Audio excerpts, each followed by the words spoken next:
Did you know there are mountains in the world so forbidden that trying to climb them could get you thrown into prison? Welcome to a list of forbidden mountains you are not allowed to climb. Every mountain on this list is off limits for a different reason.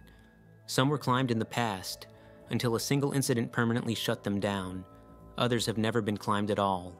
There is a mountain on this list forbidden only to one gender. Climbing number 2 would be seen by hundreds of millions of people as a direct act of religious desecration. Number 7 is the highest peak on Earth that no human has ever stood on. And the final mountain on this list, located in the United States, lies inside a heavily guarded federal security zone connected to nuclear infrastructure, making it one of the worst places you could ever wander into. But let's start with number 1. A mountain in the American Southwest that rises straight out of the desert, dominates the landscape for miles, and has been legally forbidden to climb for decades. Shiprock rises from the high desert of northwestern New Mexico, inside the Navajo Nation. The formation reaches roughly 2,188 meters, or 7,177 feet, above sea level, rising nearly 1,600 feet above the surrounding high desert plain. What makes it stand out is not just its height, but its isolation. There are no surrounding peaks or ridgelines. Shiprock rises abruptly from flat terrain and can be seen from more than 40 kilometers, or about 25 miles away. For the Navajo people, Shiprock is known as Se Bit Ai, meaning rock with wings. According to Navajo oral history, this rock carried the ancestors of the Navajo to safety during a time of danger, and then transformed into stone. It is woven directly into their creation stories, ceremonial traditions, and spiritual geography. Because of that, Shiprock has never been viewed locally as a climbing objective. Despite this, in 1939, a group of American climbers completed the first ascent. It was one of the most technically advanced climbs of its time, requiring expansion bolts drilled into unstable volcanic rock. Over the following decades, Shiprock developed a reputation among elite climbers as one of the most serious technical routes in the American Southwest, known for loose stone, long runouts, and difficult descents. Climbing activity continued into the late 1960s. In 1970, a climbing team became trapped high on the formation during a severe storm. Rescue efforts were delayed by weather and terrain. During the operation, one climber was killed. The incident intensified long-standing concerns within the Navajo Nation about safety, desecration, and outside use of a sacred place. Today, climbing Shiprock is illegal under Navajo tribal law. Access is regulated by the Navajo Nation, not by state or federal agencies. No permits are issued for climbing, and violations can result in legal penalties enforced by tribal authorities. What makes Shiprock unusual is that it remains physically unchanged. The roots still exist. The rock has not collapsed. Nothing geological prevents ascent. The restriction exists entirely because the mountain occupies a role that climbing is not meant to intrude upon. That distinction becomes even clearer with the next mountain on this list. From the deserts of the American Southwest, we move to the Himalayas, to the remote western edge of the Tibetan Plateau, near the headwaters of some of Asia's largest rivers. This is a place where mountains are not measured by difficulty or height, but by meaning, and where approaching the summit of the next mountain is considered unacceptable by hundreds of millions of people. Mount Kailash rises in western Tibet, near the borders of India and Nepal. The mountain stands 6,638 meters, or 21,778 feet, above sea level. Physically, it is not the tallest peak in the region. Several nearby mountains are higher and steeper, yet Mount Kailash is completely forbidden to climb. This mountain is considered sacred in 4 major religions: Hinduism, Buddhism, Jainism, and the Bon tradition. In Hindu belief, it is the home of Shiva. In Buddhism, it represents Mount Meru, the spiritual center of the universe. For Jains, it is the place of liberation for their first teacher. Because of this, climbing Kailash is not viewed as an extreme sport or exploration. It is viewed as a serious act of religious desecration. That belief is backed by law. The Chinese government enforces a strict ban on climbing Mount Kailash. No climbing permits are issued, and no expeditions are allowed to approach the summit. This is one of the rare mountains where religious tradition and state authority fully align. Over the last century, explorers and survey teams have approached Kailash, but no serious ascent has ever been attempted.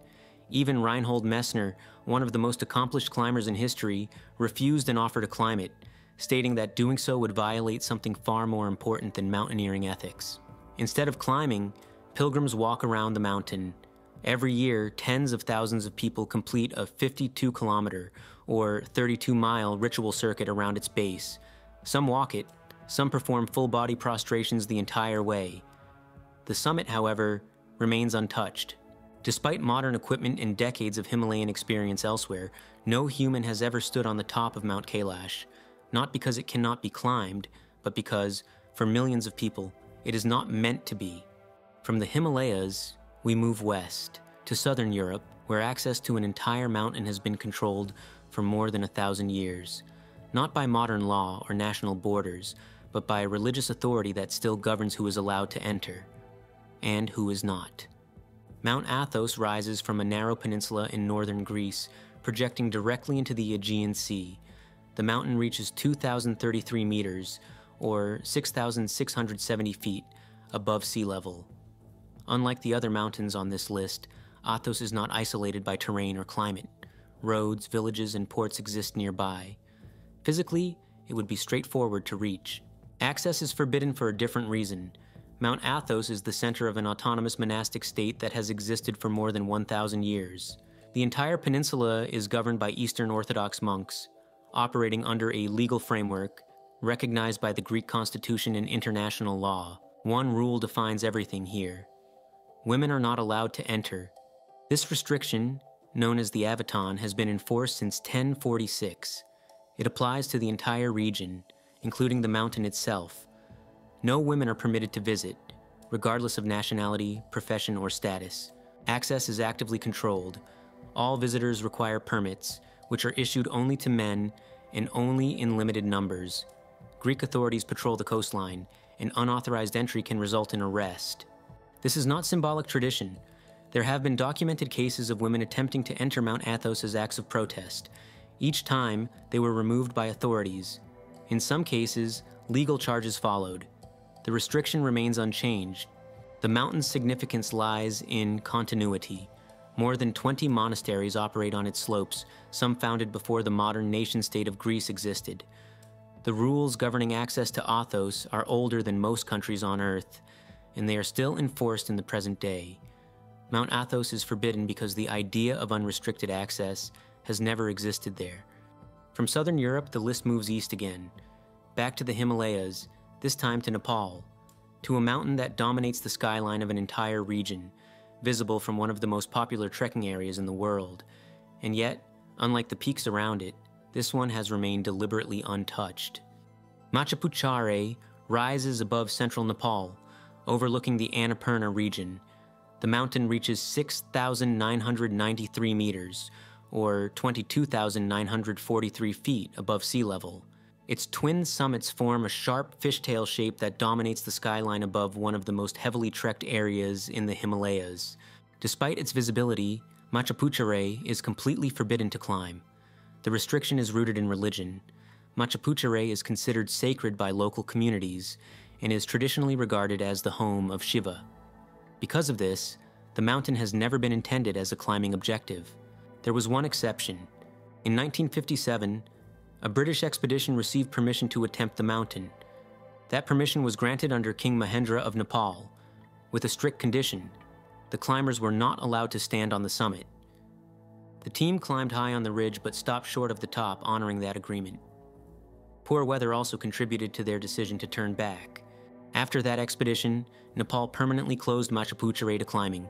No permits have been issued since. The ban is enforced by the Nepalese government, and any attempt to climb the mountain would be treated as a serious violation of national regulations. What makes the mountain unusual is how close it sits to mainstream Himalayan tourism. Tens of thousands of trekkers pass beneath it every year in the Annapurna Sanctuary, often assuming it must have been climbed many times. It hasn't. From the Himalayas of Nepal, the story shifts to an entirely different landscape, to the center of Australia, to a single rock formation rising out of flat desert, visible from tens of kilometers away, a place that was climbed for decades, until cultural pressure and a long history of accidents brought that to an end. Uluru rises from the desert of Central Australia inside what is now Uluru Kata National Park. The formation reaches 863 meters, or 2,831 feet, above sea level. It is not a mountain in the traditional sense, but a single massive sandstone monolith, stretching nearly 3.5 kilometers, or a little over 2 miles, in length. From the surrounding flat terrain, it dominates the landscape completely. For the Anangu people, Uluru is a sacred place tied directly to their law, known as Chukurpa. Specific sections of the rock are associated with ancestral beings, creation stories, and ceremonies that are still practiced today. Certain paths and areas were never meant to be approached by outsiders. Despite this, Uluru was climbed for decades. From the 1950s onward, a chain was installed on one face of the rock, and climbing became a popular tourist activity. Over time, tens of thousands of visitors climbed Uluru each year. Along with that came repeated injuries and deaths. At least 35 people are known to have died while attempting the climb, often due to heat, falls, or medical emergencies. For years, the Anangu community asked for the climb to stop. Initially, their requests were ignored, but attitudes slowly shifted. In 1985, ownership of Uluru was formally returned to the Anangu people, with the land leased back to the Australian government as a national park. Even then, climbing continued. Finally, in 2019, the park authority permanently closed the climb. The chain was removed. Climbing Uluru became illegal under Australian law. Today, walking on the rock itself is prohibited. Rangers patrol the area, and fines can be issued for violations. The closure reflects both cultural respect and safety concerns, but the decision ultimately came from the people for whom Uluru has always held meaning. From the deserts of Central Australia, we move back to Asia, to southwestern China, near the Tibetan border. This next mountain is sacred, but what made it truly forbidden was not a tradition alone. A single expedition ended in a disaster so severe that the entire range was permanently closed to climbers. Kawagarbo rises in southwestern China, in the Meili Snow Mountains of Yunnan, near the Tibetan border. The peak reaches 6,740 meters, or 22,113 feet above sea level. It is the highest mountain in the Meili Range, and one of the most visually striking peaks in the eastern Himalaya, with steep, ice-covered faces dropping into deep river gorges. For local Tibetan communities, Kawagarbo is sacred. It is believed to be the home of a warrior deity, and, for generations, the mountain was never treated as something to be climbed. That changed briefly in the late 20th century. In the late 1980s and early 1990s, several Chinese and Japanese expeditions were granted permission to attempt Kawagarbo. None succeeded. Conditions were extreme, with frequent avalanches, unstable glaciers, and sudden storms. In 1991, a Sino-Japanese expedition attempted the mountain in winter. During the ascent, a massive avalanche swept through their camp. All 17 climbers were killed. Their bodies were never recovered. The impact was immediate. Local communities viewed the disaster as confirmation that the mountain should not be disturbed. Chinese authorities responded by permanently closing Kawagarbo and the surrounding peaks to all climbing activity. Since then, no permits have been issued. The ban is enforced at the regional level, and climbing in the Meili Snow Mountains is illegal. Pilgrimage routes around the base remain open, but the peaks themselves are strictly off-limits. What makes Kawagarbo unusual is how sudden the shift was. One expedition was enough to end all future attempts. From southwestern China, the route moves deeper into the Himalayas, across the border into Bhutan, to a country that made a deliberate decision to keep its highest mountains untouched, and to a peak that stands out for a simple reason. It is the tallest mountain on Earth that no one has ever climbed. Gangkhar Puensum rises on the border between Bhutan and Tibet. The mountain reaches 7,570 meters, or 24,836 feet above sea level. It is the highest mountain on Earth that has never been climbed. Unlike many other forbidden peaks, this wasn't always the case. In the 1980s, several expeditions were allowed to attempt Gangkhar Puensum. Teams from Japan and Europe tried multiple routes, but all of them failed. Not because of technical difficulty alone, but because of severe weather, navigation errors, and the mountain's extreme isolation. In some cases, climbers struggled simply to locate the correct summit due to inaccurate maps. After those attempts, Bhutan made a decisive change. In 1994, the Bhutanese government banned climbing above 6,000 meters out of respect for local spiritual beliefs. In 2003, that policy was expanded into a complete ban on all mountaineering in the country. Since then, no one has been legally allowed to attempt Gangkhar Puensum. The mountain is considered sacred in Bhutanese culture. It is believed to be the home of protective deities, and disturbing the summit is viewed as spiritually harmful. Unlike Kailash, where pilgrimage is central, Gangkhar Puensum is largely left alone, remote, rarely visited, and intentionally untouched. What makes this mountain unusual is not just that it remains unclimbed, but that it is unclimbed by design. From the Himalayas, the story shifts far north, to the southern Ural Mountains of Russia. This next mountain isn't forbidden because of belief or tradition. It's forbidden because it sits inside a closed military zone, a place tied to state secrecy, where unauthorized access is treated as a serious security offense. Mount Yamantau rises in the southern Ural Mountains of Russia. The peak reaches 1,640 meters, or 5,381 feet, above sea level. Physically, it is not dramatic. It is forested, rounded, and would barely stand out if not for where it is located. What makes Mount Yamantau forbidden has nothing to do with religion, culture, or climbing difficulty. It sits inside one of the most restricted military zones in Russia. Since the late Cold War, the area around Mount Yamantau has been completely closed to civilians. Access roads are blocked, maps are vague, and the nearby town of Mezhgori is a closed city that does not appear on standard travel itineraries. Entry requires special military authorization. For decades, Mount Yamantau has been the subject of intense speculation. Western intelligence agencies believe the mountain houses a massive underground complex, potentially designed as a hardened command center or nuclear bunker for Russian leadership. Satellite imagery has shown extensive tunneling, ventilation shafts, and heavy infrastructure buried deep beneath the mountain. Russian authorities have never provided a clear explanation. Over the years, official statements have alternated between claims of mining projects, food storage, and emergency facilities.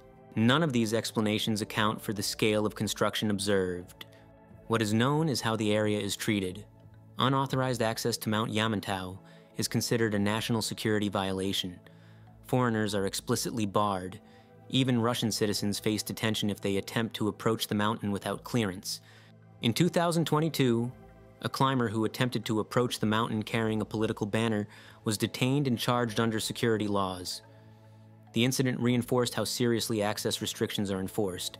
Unlike the other mountains on this list, Mount Yamantau is forbidden not because of what it represents, but because of what may be hidden beneath it. From the mountains of southern Russia, the list ends in the western United States, in the Nevada desert.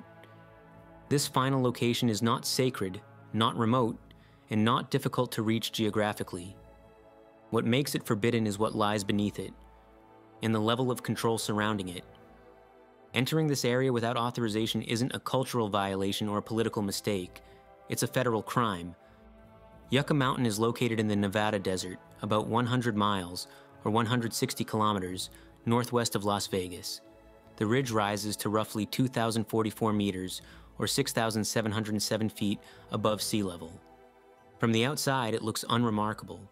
Dry slopes, volcanic rock, no dramatic cliffs, no obvious reason anyone would care about it. But Yucca Mountain is one of the most restricted places in the United States. The mountain sits inside a federal security zone connected to the Nevada National Security Site, formerly known as the Nevada Test Site. This is where the United States conducted hundreds of nuclear weapons tests during the Cold War. Large areas of land surrounding Yucca Mountain remain closed to the public to this day. The reason is what lies beneath it.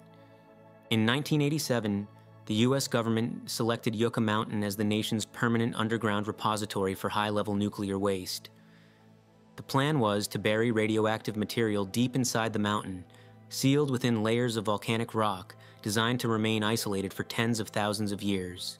Over the next 2 decades, the government spent billions of dollars drilling tunnels, running experiments, and mapping the interior of the mountain. By the early 2000s, Yucca Mountain had become one of the most heavily studied geological sites on Earth. Then the project stopped. Political opposition, legal challenges, and concerns from local communities stalled the repository indefinitely. No nuclear waste was ever placed inside the mountain, but the restrictions never went away. Yucca Mountain remains closed under federal law. Unauthorized access is treated as a serious offense. Armed security patrols monitor the area, and approach roads are restricted. Even today, the interior tunnels still exist, sealed and guarded. That gap between what was planned and what actually happened is where speculation begins. Some believe Yucca Mountain still plays a classified role in national security planning.